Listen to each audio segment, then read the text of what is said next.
Mobil Presiden Jokowi sempat terhambat saat melintasi jalan rusak di kawasan Terusan Ria Kudu yang terletak di Kabupaten Lampung Selatan. Dalam video yang diambil fotografer Presiden Jokowi Agus Suparto, mobil yang ditumpangi Jokowi harus meliuk-liuk demi menghindari lubang di jalanan.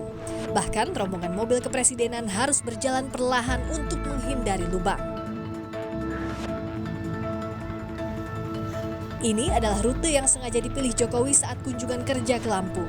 Presiden Jokowi sengaja memilih rute jalan yang rusak, padahal Pemprov Lampung menyiapkan rute jalan bagus yang telah diperbaiki di kawasan Kota Baru.